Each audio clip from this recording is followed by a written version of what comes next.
Be sure to subscribe to the Undisputed podcast on Apple Podcasts, Spotify, or wherever you get your podcasts. The lines on this weekend's games, so close, gentlemen. 49ers will be 2.5-point road underdogs against the Eagles. That's according to Fox Bet Sportsbook. That championship game for the NFC playing out on Sunday. Shannon, make your prediction. What's your gut feeling early? Eagles or 49ers? Well, Skip, the Eagles look really good, but I'm not totally out on the 49ers yet. It's going to go all the way to Friday for me, Skip, because I think both teams, and I highlighted this early, Skip, when you look at the offenses, both of these teams have guys that with the ball in their hands, they're unbelievable yards after the catch. Devontae Smith, A.J. Brown, Dallas Goedert. We look at the running game with Miles Sanders and Gainwell, and then you got to factor in the legs of Jalen Hurts also into that running game. Yep. Outstanding offensive line. And then you flip it over, you go to the 49ers. You got Debo, you got Kittle, you got Ayuk, you got Jennings, and then you got the two-headed monster with the backfield with C-Mac and Mitchell running the football. You got Kittle, that's tremendous run after the catch. And then when you line him up and you block, he's an extra offensive lineman because he's the best blocking tight end in all of football. Yep. And when he's looking to put people on their backs. So offensively, but I'm going to give a slight nod to the 49ers defense. I understand that Slay and Bradbury are the better of the two corners, but I like the safeties for the 49ers. And, man, Fred Warner, he's a heat-seeking missile. He's the best. He's coming to destroy.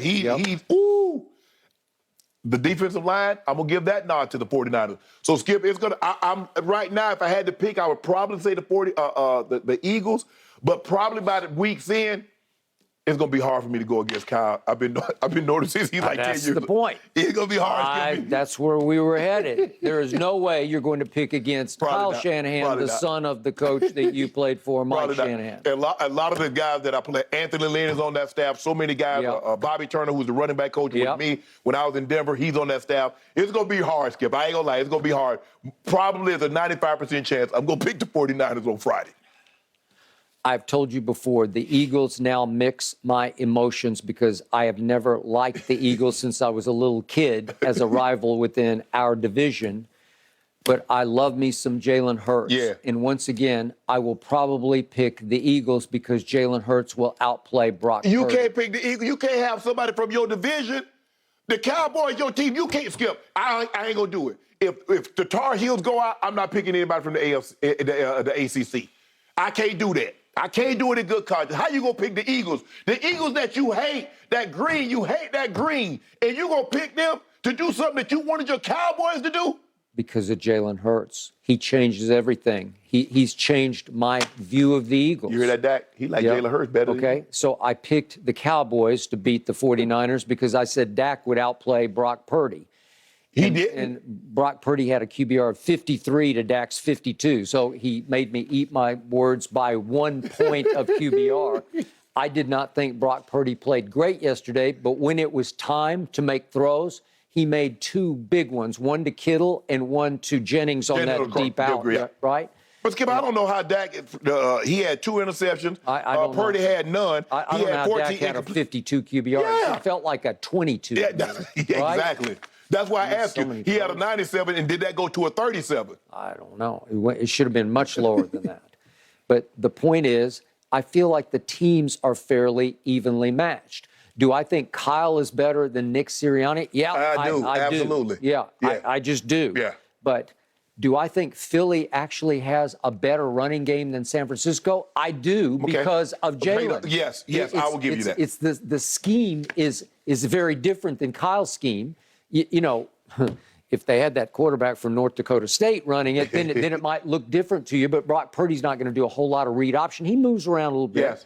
And again, the throw to Kittle that he bobbled and finally caught, that was a big roll left where he rolled completely away from all the pressure and red, boom, found Kittle. I think the biggest thing that Purdy is doing, he's not doing is turning the ball over. He is not. If you remember, Skip, when Ben got to the championship game against the Patriots, he had 2 turnovers. Rodney Harrison picked one and took it to the house on a little stick route to the tight end. Yep.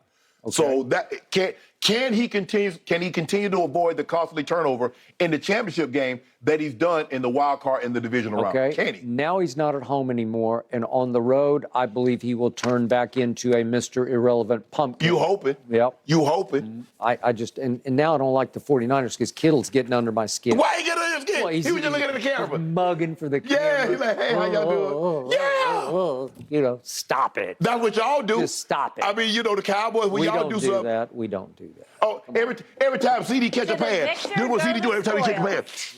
Well, that's Michael Irvin-esque. Yeah, I'm just saying, so okay. Kittle, All right, you looking at the gentlemen, camera. How we y'all got to doing? leave it there. See me up there, Michael Mr. Irvin Drone? isn't playing for a Super Bowl anymore. We No, got to move on. Cowboys aren't either. Josh Allen and Stephon Diggs, guys, neither are the Bills. Did they lose all their chemistry, Shannon? Wow. I got to get your take on this one on the other side of this break. Eastern only on Fox and your Fox Sports app. All right, so Jalen Hurts led the Eagles to that NFC Championship game thanks to 3 total touchdowns scored in that big win over the Giants. After the game, Nick Sirianni had high praise for his QB. Check out what Sirianni had to say. To have him out there is like, I know this is high praise, but to have him out there is like having, I shouldn't even go there, but like he's having like Michael Jordan out there. Like he's your leader. He's your leader. He's your guy. He's your, like that's hopefully that's the biggest respect I can pay to him, comparing to his ability to being on the field to a Michael Jordan type. Like this guy leads, he brings this calmness to the entire team. He plays great football. He's tough as they come. Yeah, I mean, to me, there ain't nobody has played any better football than him this year. Woo, high praise indeed. Maybe fighting words to some. Shannon, do you like or have a problem with what Sirianni said? I don't have a problem with his skill because I understand that it's hyperbole. What he's saying is that there's a calmness that him being on the field brings to the rest of his team. But we also know that we can say that about any of the top quarterbacks. I'm sure Joe Burrow, when he's out there, everybody's calm and relaxed because they know they have a chance to win. Or Patrick Mahomes or whomever the top quarterbacks are. But he did look like he had gotten back to the Jalen Hurts. The guy that I saw the last game that he played against the Giants, I didn't see that guy yesterday. I saw a guy that was pre-injury. Now, he didn't throw the ball for 280 yards or anything like that, but I thought he brought a calmness, like Nick Sirianni said, and I thought he played with the composure. Man, that Lane Johnson being back did a world of difference because he was pretty much unscathed the entire night. Yep. And when you run the ball like they ran it, Skip, you run the ball 44 times for 268, it takes a lot of pressure off your quarterback, and you can't hit the quarterback when he ain't got the ball. When he handed off to Kenny Gainwell and Miles Sanders, when you hand the ball off to those guys, that means the ball's not in your hands. You're not taking any shots.